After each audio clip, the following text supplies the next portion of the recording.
Cotter horloges, toutes radies à la mimer. Et pourtant, personne ne se souvient de les avoir touchés. Ainsi commence notre voyage dans une ruelle tranquille de Crodian. Là où l'air porte encore le parfum des jardins d'hiver, et où les fenêtres anciennes semblent observer in silence. Ici l'étrange s'installe avec la douceur d'une ombre au crépuscule. Commentez votre ville dans les commentaires. Ou mieux encore, partagez le titre de votre histoire policière préférée pour vous détendre le soir. Si soir, vous êtes sur le point de plonger dans un monde où le mystère est tranquille, la déduction est logique, et le danger n'y reste jamais plus qu'une silhouette élégante au détour d'un couloir feutré. Imaginez la pluie fine qui frappait les vitres, le tic-tac régulier d'une vieux carillon, et au loin, la voix discrète d'une cloche d'église. Si sont les fils invisibles, qui tissent le calme autour de vous, pendant que nous suivons les pas measures d'Hercule Poirot. Les descriptions de vie quotidienne, la vapeur qui s'élève d'une tasse de thé, le froissement des rideaux, des velours, la lumière de riz qui glisse sur un bureau sire, sont là pour vous encore dans ces moments de sérénité. Choisissez, dans cette histoire, un détail, un personnage ou une énigme, et consacrez-lui une soirée entière. Laissez le mystère se dérouler lentement, comme une horloge ancienne que l'on remonte avec soin. Et souvenez-vous, vous n'y croirez pas si qu'elle est les derrière le miroir. Asterisk le brillant du soir descendait doucement sur le petit. Ville de Crodian, envelopit les toits dans une voie de grise et silencieuse. Dans la rue pavée de Wilbraham Crescent, les lampadaires diffusaient une lumière dorée qui se mêlait et la brume, comme des perles suspendues dans l'air humide. Le silence n'était interrompu que par le brut feutre d'un fiacre lointain, et le tic-tac d'une vieille horloge que l'on devinait derrière une fenêtre. Vang le numéro 19, une porte en bois sombre se tenait entr'ouverte, laissant filtrer une faible odeur de cire et de thé noir infuse. Chez le web, une jeune dactylographie franquit le sol avec précaution. Ses pas sur le tapis ancien semblaient trop bruyants dans cette atmosphère future. Au loin, elle crut entendre un grincement, comme si une chaise avait été déplacée. Salon, vaste et sobrement meuble, baignait dans une air tamisé. Quatre horloges étaient disposées sur différents meubles, toutes arrêtées sur la même air. 4H13.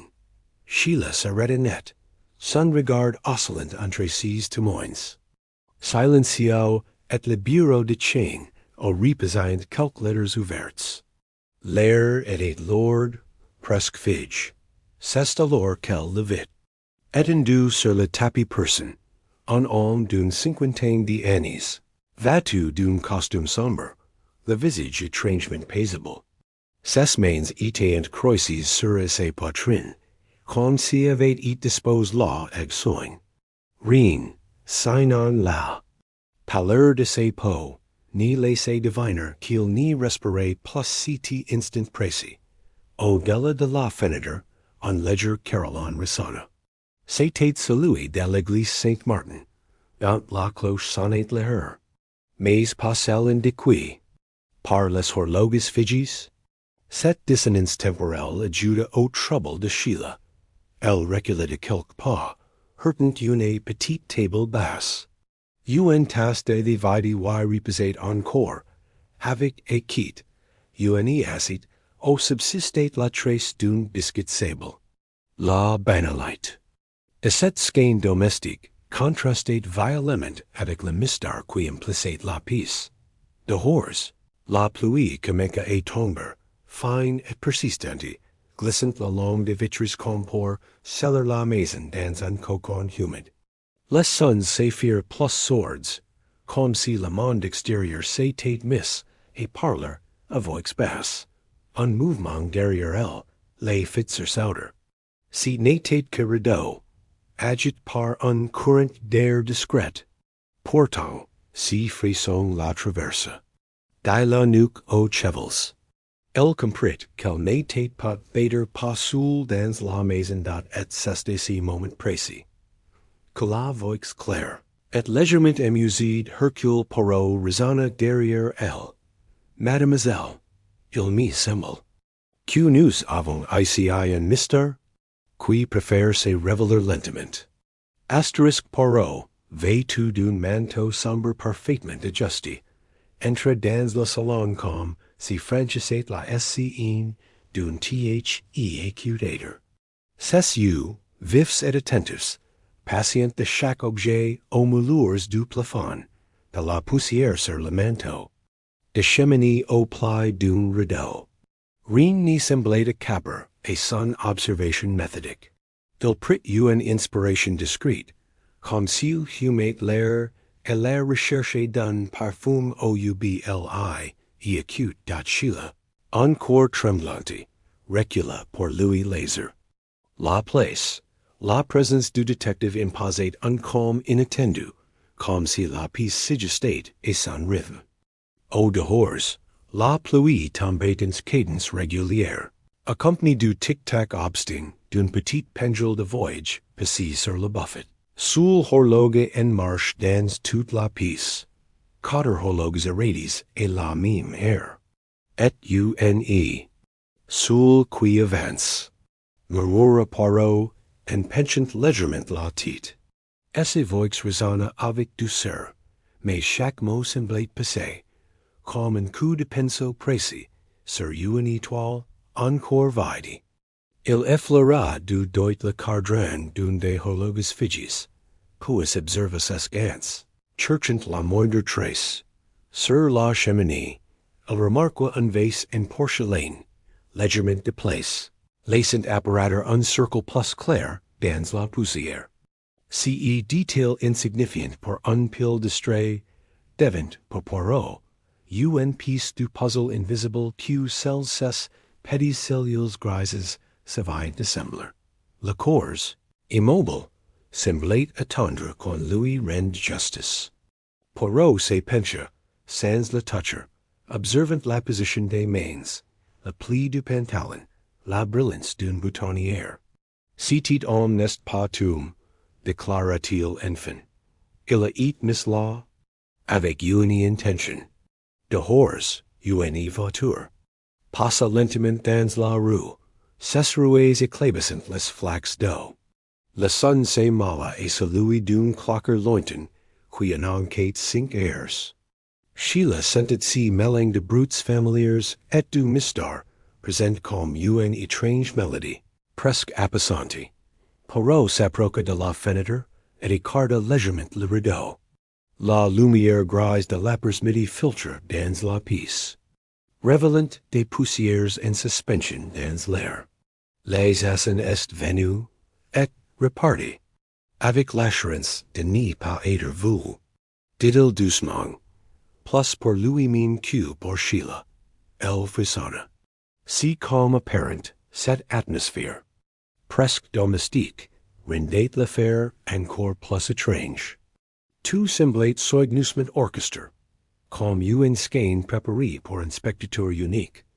Poirot se tourna vers elle, un léger sourire au coin des lèvres. Mademoiselle Webb, je vous invite à observer avec moi. Mais souvenez-vous, chaque détail, même le plus paisible, va dissimuler une vérité que personne n'ose encore voir. Asterisk la maison semblait retenir son souffle. Dans le silence ponctué par la pluie, Poirot resta immobile, comme pour écouter quelque chose que seul lui percevait. Son regard se perdit un instant vers la table basse, où reposaient les restes du lit, puis il ferma les yeux, inspiring profondément.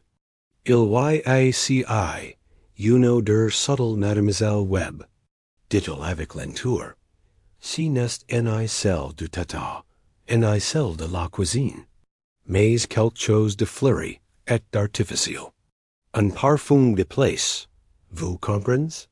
Sheila hacha la tit, bien qu'elle n'y distinguat rien d'aussi précis dot. Il fit quelque pas measures vers la bibliothèque, ses souliers effleurant le tapis épais. Les reliers anciens, why forment une mosaïque de bronze et de rouges et, entre deux volumes, un fine cocher de poussière, trahissait l'absence recente d'un livre. Poirot posa un doigt sur l'espace vide, le tapoda doucement, puis se redressa, avec un petit sourire enigmatique,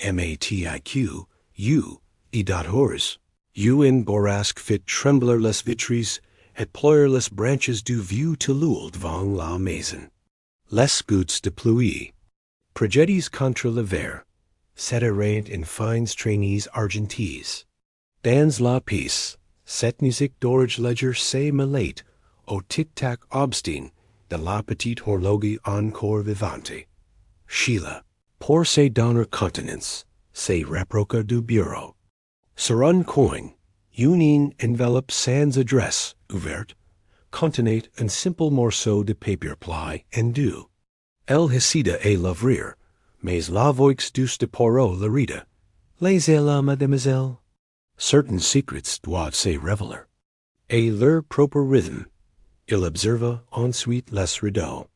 Le tissu lourd portait, dans un pli discret, une marque sombre, comme une tache humide. Il passa la bout de son gant d'issus, puis la porta à son nez, confirmant quelque chose dans son esprit. Ah, voilà qui devient intéressant. Un grondement sourd, lointain, rappela que la ridge se rapprochait. Dans la maison, chaque meuble semblait fige dans une attente silencieuse, comme si les murs eux-mêmes s'écoutaient. Sheila sentit si calme peser sur elle, mais d'une manière étrangement rassurante, comme la veille d'une révélation. Poirot se détourna enfin, les mains joints derrière le dos. Mademoiselle, chaque pièce de ce puzzle est ici dans cette pièce. Mais il nous faut encore accouder si que le temps vieux bien nous dire. Et alors que le tonnerre grondait doucement au loin, il esquissa si sourire mystérieux que Sheila n'oublierait jamais. Asterisk Poirot invita Sheila à quitter le salon pour explorer le reste de la maison. Le couloir étroit sentait légèrement la cire et portait l'empreinte du temps. Les bois des plinths étaient polis par des décennies de passages. Chaque pas résonnait doucement, amplifié par le silence, et mi-chemin, un couinement discret se fit entendre, comme celui d'une planche qui proteste sous un poids invisible. Sheila s'arrêta, jettant un regard à Poirot. Si n'est rien, dit-il avec un petit geste de la main, mais souvenez-vous, les sols et parfois malheur, mémoire que les gens. Sur la gauche, une porte entr'ouverte donnait sur une petite salle et manger. Une nappe de dentelle recouvrait la table, et au centre, un vase de roses fanées se penchait tristement. Les pétales secs, tunés sur la nappe, formaient une constellation irrégulière, comme un ciel oubli. Poirot examina le vase sans le toucher. Elles n'y viennent pas d'ici, mais d'une serre, probablement, murmura-t-il. Et elles ont été coupées il y a 3 jours, pas plus. Cette précision laissa Sheila perplexe. Ils continuèrent jusqu'à un petit escalier menant à l'étage. Les marches craquaient doucement sous leurs pieds, accompagnées par le bruit régulier de la pluie sur la toiture. Le vent glaçait. Par une fente invisible, apportant un courant d'air frais, qui fit frissonner Sheila. Et l'étage, un couloir plus sombre, les attendait. Une lampe à abat-jour de velours rouge diffusait une lumière chaude, jettant des ombres arrondies sur le papier peint et motifs floraux. L'odeur de poussière y était plus présente, comme si cet étage avait eu peu fréquent récemment. passerent vang un port fermi a call. Poirot s'arrêta, effleurant la poignée de ses doigts gantes. Toujours intéressant. Un port qui se refuse et nous. Dit-elle dans un murmure presque muse. Elle finira par parler. Soyons serrés. Dehors, un coup de tonnerre fit vibrer les vitres. Le grondement se mêla et celui lointain des cloches de l'église, créant une harmonie étrange. Sheila pensa que si mélange de sons, loin de l'inquiéter, lui donnait un sentiment de confort, comme si le mystère faisait partie d'un ordre ancien et inoffensif. Poirot, lui, semblait déjà sembler mêlement les pieces invisibles de l'énigme. Det dans si color feutre, il chuchota. Chaque pas que nous faisons nous rapproche, non pas seulement de la vérité, mais aussi de l'intention qui la cache. Asterisk Poirot poussa doucement la première porte de l'étage. La peace. Était une chambre d'amis, soudainement rangée, comme si elle attendait un visiteur qui n'y vendrait plus. Les draps tires au cargo, l'oreiller sans un pli, et sur la table de chevet, une petite lampe et paille de porcelaine défacée. Une lumière douce. Sheila entra derrière lui, observant les détails. Un livre était posé sur la commode. Les Voyages de Gulliver, avec un marque-page au milieu. Elle le prit machinalement, mais Poirot, d'un geste, lui demanda de l'y reposer. L'ordre des choses, mademoiselle, est parfois la plus précieuse. Des preuves. Par la fenêtre, on voyait les jardins arriérés de la maison. Sous la pluie fine, les herbes semblaient d'un vert profond et brillant. Un vieux banc en bois, émordi couvert de mousse, se tenait près d'un cerisier nu. Un souvenir silencieux flottait là, comme si le banc avait déjà été témoin de conversations importantes. Poirot s'approcha de la coiffeuse et observa un flacon de parfum. Il l'ouvrit, inspira épine et hocha la tête. Voilà le parfum que j'ai senti plus tit, fleuri mais artificiel. Il reposa le flacon avec soin, puis nota quelque chose sur son petit carnet. Un bruit discret, venant du couloir, interrompit ses réflexions. C'était comme un pas léger. Oh, Peter le bois, qui se rétracte sous l'effet de l'humidité. Sheila sentit un frisson lui parcourir le chien, mais Poirot imperturbable, se contenta de cauder. Ils ressortirent dans le couloir, laissant la chambre dans la même état immobile.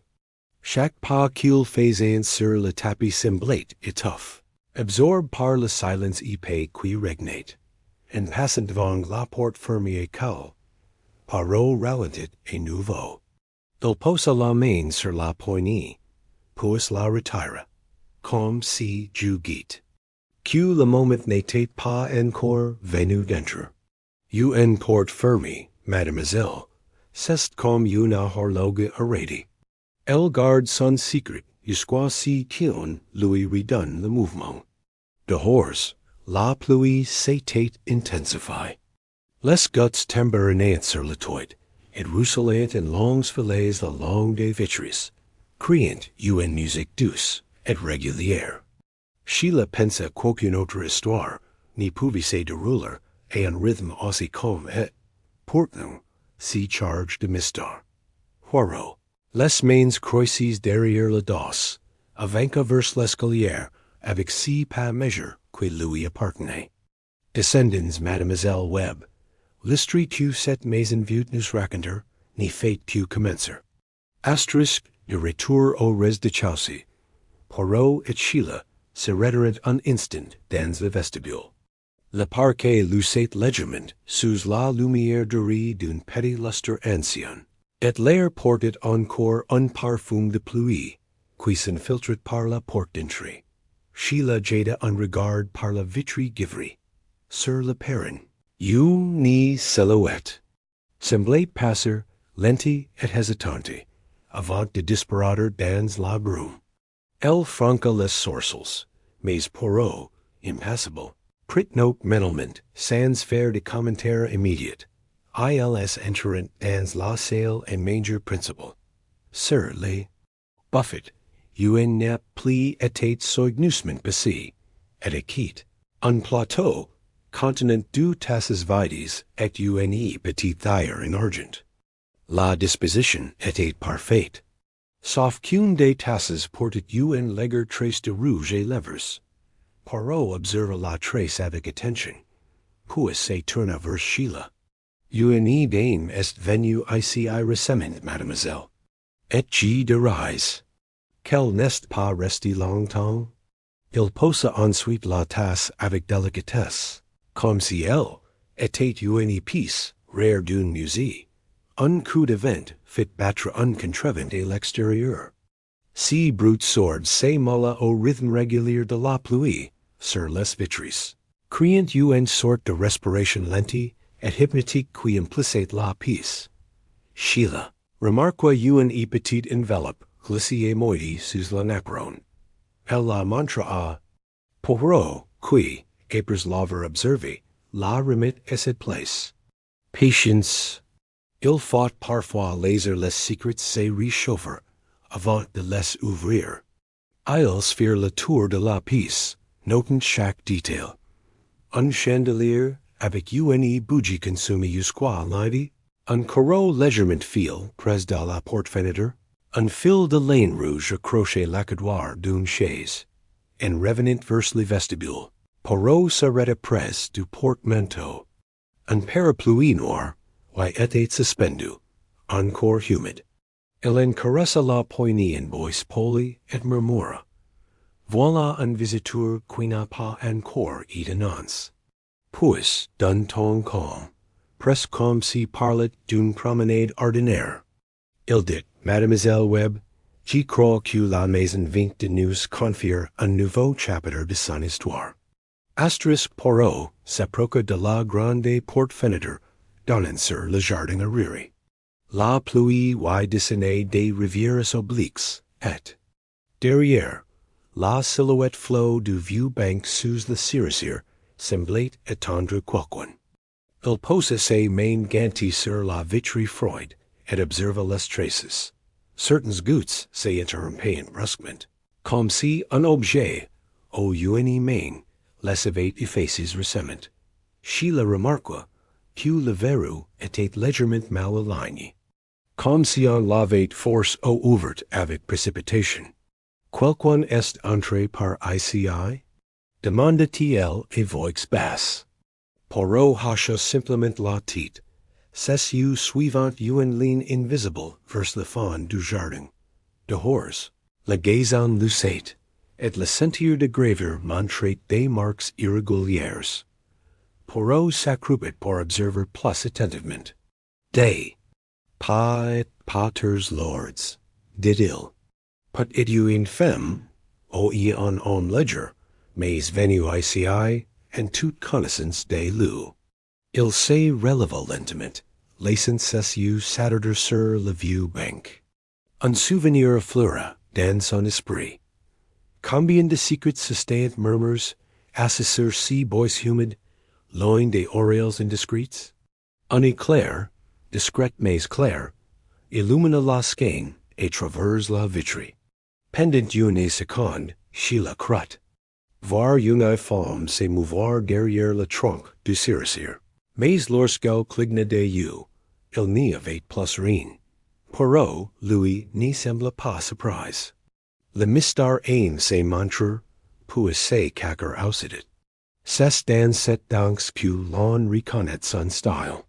Ils resteront un moment silencieux, écoutant simplement le ruissellement de la pluie et le tintement lointain d'une cloche de campage. L'air dans la pièce semblait plus frais, comme si la nature elle-même voulait entrer. Sheila éprouva une étrange sensation. Malgré l'affaire troublante, elle se sentait enveloppée par cette atmosphère future, comme si le danger n'était qu'une ombre élégante, incapable de troubler la sérénité de ces moments. Poirot se détourna enfin de la vitre et dit doucement, Il est temps de parler aux horloges. Car elles, mademoiselle, ont une mémoire plus précise que celle des hommes. De retour dans le salon, Poirot se plaça devant la première horloge, une imposante pendule de cheminée au cadran émail. Il la contemple comme on observe un visage. C'est you along des chiffres romains, aux aiguilles figées sur 4H13. Chacun de ces horloges raconte la même heure, mais pas la même histoire. Mo, jou, rage, il Sheila, s'approcha et son tour. Le silence, seulement rompu par le tic-tac de la petite pendule de voyage encore en marche, donnait à la scène une atmosphère presque religieuse. La pluie au dehors, toujours régulière, servait de fond sonore doux et continu. Poirot examina la douine horloge, une pièce victorienne sur paille, avec un cadran légèrement terni. Il glissa ses doigts gantes sur le bois, s'arrêtant sur une fine rayure. Elle est déplacée. Il voyait pâle. Voyez ici. Sheila remarqua alors que le tapis, sous le socle, présentait un pli infime date. La troisième horloge, placée sur une étagère près de la bibliothèque, était plus modeste. Mais elle dégageait une odeur de métal chauffe, comme si son mécanisme avait récemment fonctionné avant d'être stop. Poirot leva un sourcil, une montre pas mentir, mais un parfum de mécanisme trahirement. La quatrième horloge, minuscule, reposait sur un secrétaire. Poirot s'éganouilla légèrement, la prit délicatement et la retourna. À l'arrière, un petit morceau de papier était glissé entre la boudière et le paille. Sans l'ouvrir, il le remit en place. Pas encore, dit-il avec un sourire presque complice. Sheila, intriguée, demanda pourquoi elles étaient en toutes. Arrêtées à la même heure. Poirot, sans se presser, répondit. Parce qu'on voulait que nous croyions ayant une histoire unique, alors que la vérité en cache plaisirs. Un broadsword retentit a letage, comme si unmoveable. Venait d'être de place. Sheila se figia, mais Poirot leva simplement la main. La maison Mademoiselle Webb, aime nous rappeler qu'elle est encore vivante. Ils restent quelques instants immobiles, le regard perdu dans les aiguilles figées, comme si le temps, lui aussi, avait choisi de s'asseoir pour écouter, puis Poirot ajouta, d'un ton calme. Nous allons monter. Mais en laissant au silence, le privilège de parler avec l'escalier craquait doucement sous leurs pas mesures. Arrives à l'étage, Poirot s'arrêta devant la porte verrouillée qu'il avait croisée plus tôt. Il posa la main sur la poignée, comme pour en sentir la température, puis se tourna vers Sheila. Vous sentez? demanda-t-il. Elle inspira. Une odeur discrète de bois humide et de lavande ancienne flottait dans l'air. Poirot sortit une petite cale de ses poches. Sheila s'étonna. Vous aviez déjà la cale? Il y eut un sourire discret.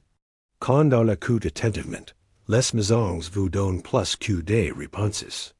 La serrure céda dans un ledger CLIQUET is dat la pièce, plongée dans une nuit pénombre douce, était une chambre, mais d'un autre temps. Les rideaux lourds, tires et moitis, laissant filtrer une lumière grise et tamisée. Un grand lit et baldaquin occupait le centre, recouvert d'une courte-pointe en velours vert dot Sheila, remarqua sur la table de chevet un mouchoir plié avec soin. Il portait des initiales broadies. CM. Poirot le prit, l'observa longuement, puis le remit exactement à sa place. Ces lettres peuvent nous mener loin, mais pas si sawyer, dit-il calmement. Dans un coin, un secrétaire ancien portait. Encore un incroyer, une plume, et quelques feuilles vierges jaunies par le temps. Une sul cependant, portait une tache d'encre recente.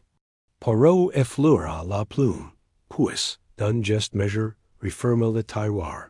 Dehors, la pluie s'effaçait plus douce, presque un murmure.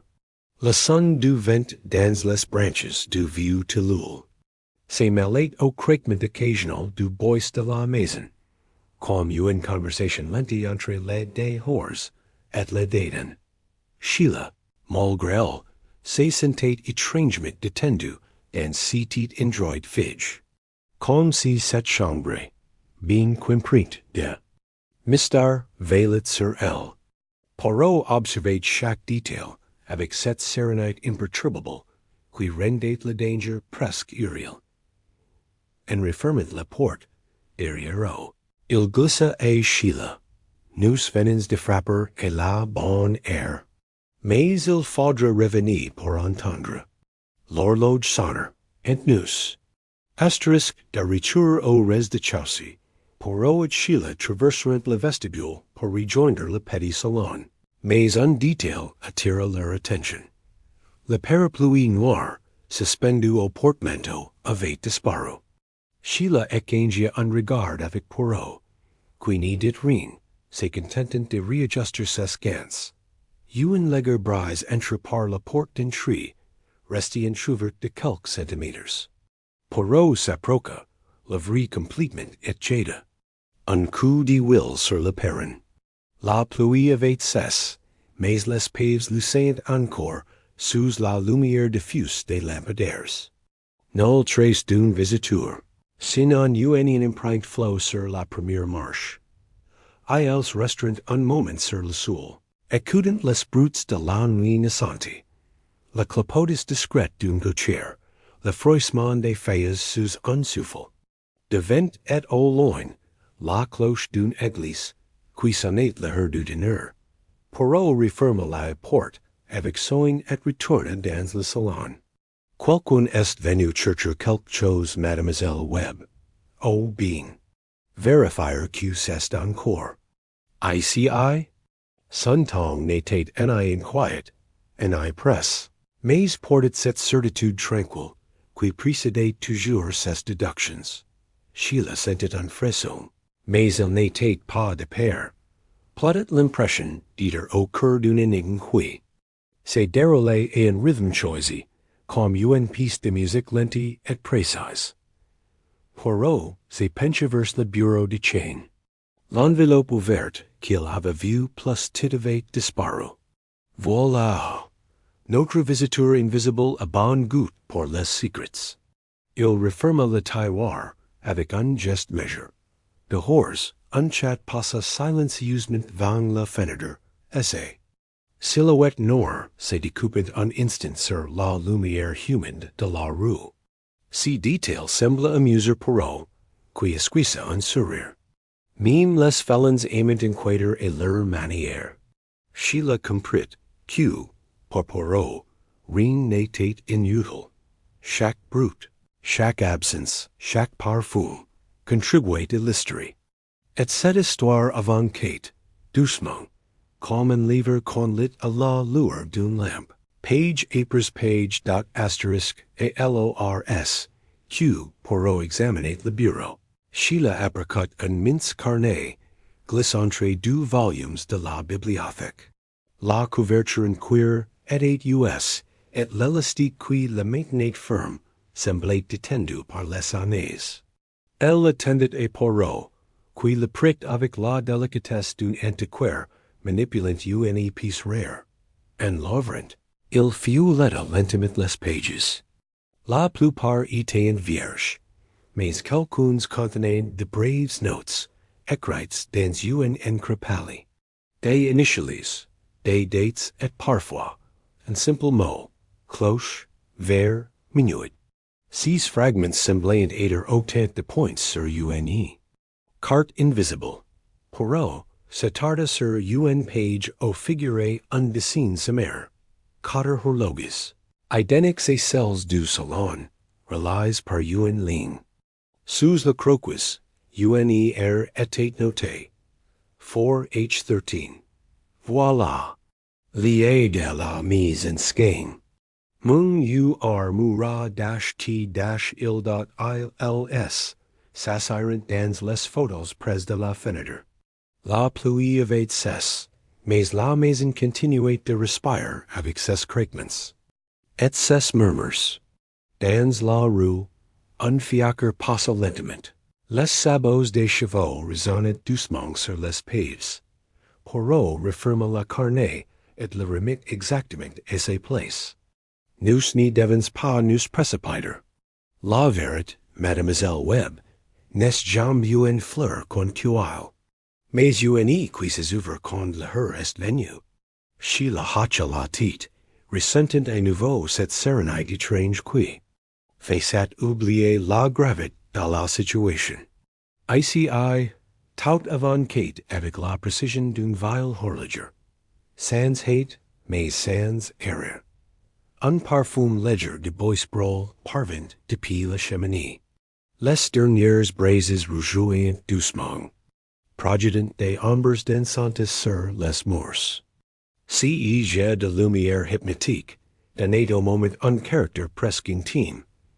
Poirot ferma les yeux quelques secondes, comme pour accoudre un brute que Sheila n'y percevait pas. Puis il les rouvrit et déclara: Demain nous referons la visite. De quelqu'un qui viendra, sans savoir que nous l'attendons déjà. La pluie venait tout juste de cesser, lorsque Poirot proposa à Sheila de sortir un instant. Le crépuscule enveloppait la maison d'une lumière grise et argentée, et l'air frais portait l'odeur verte de la terre mouillée. Le monde semblait plus lent, comme si l'eau avait poli le temps lui-même. Ils descendirent les 3 marches menant au sentier de gravure. Les pierres brillantes, et chaque pas produisait un crissement discret qui se fondait au lointain murmure d'un ruisseau caché derrière les haies.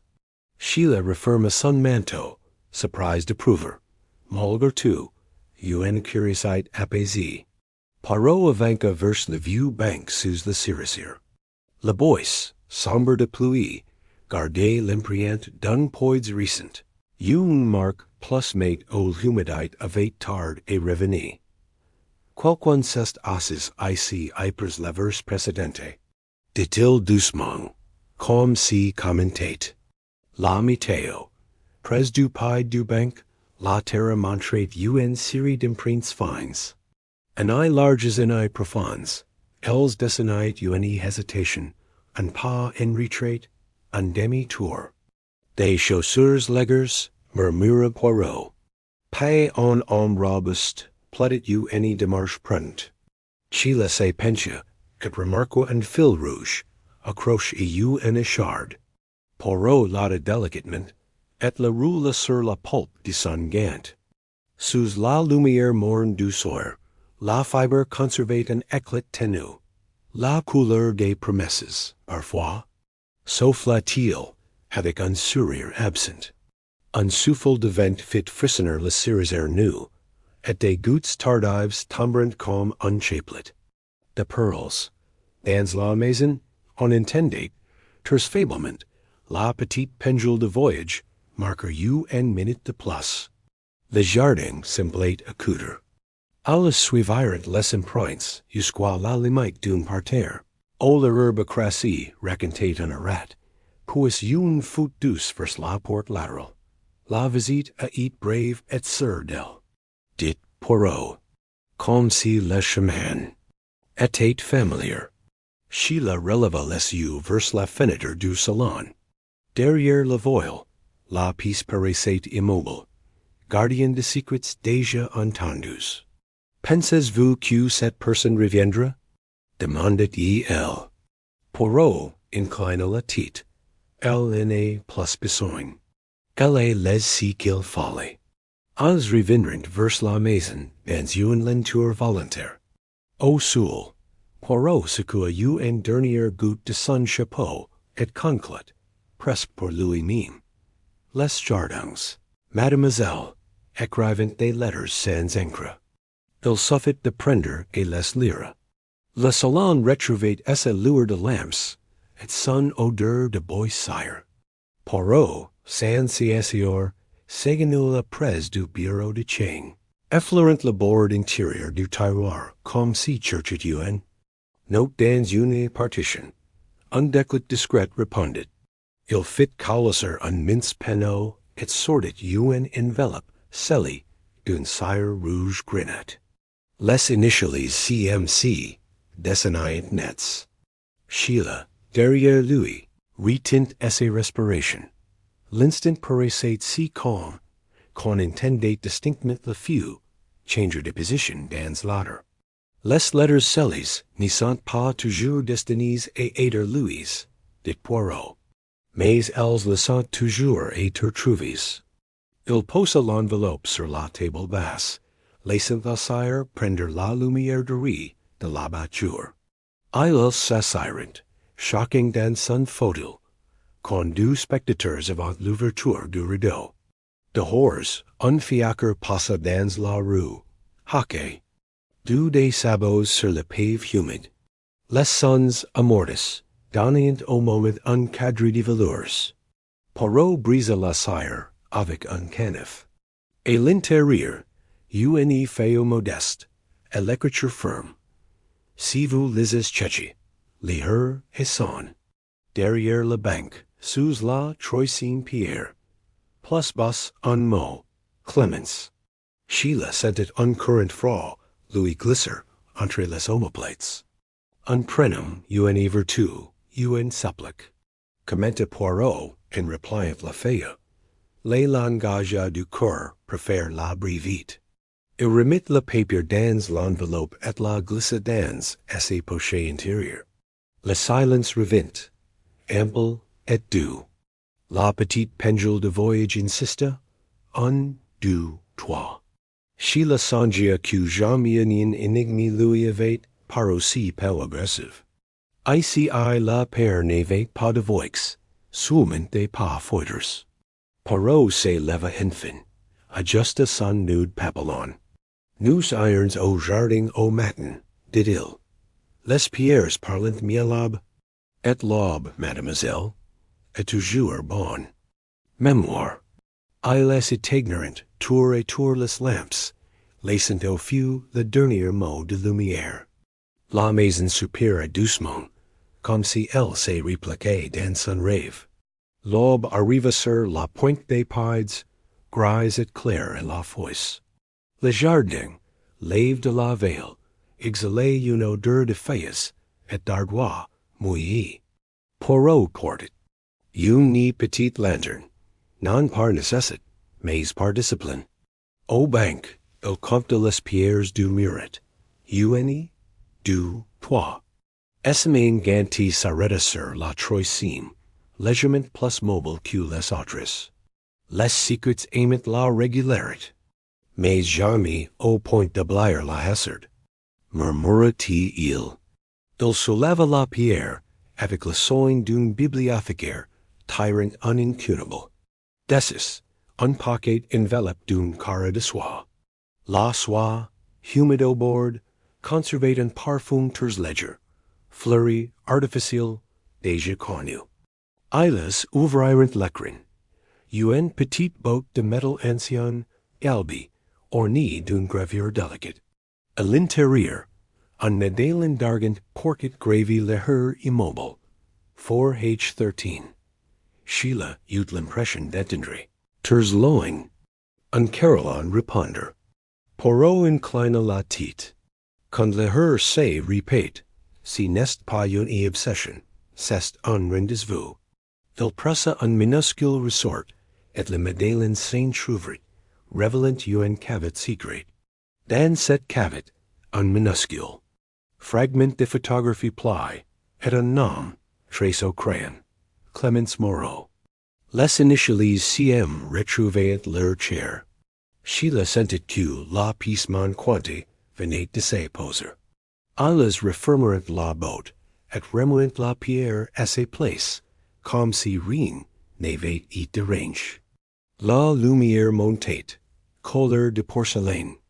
Et présent, a long parlor, dit Poirot doucement.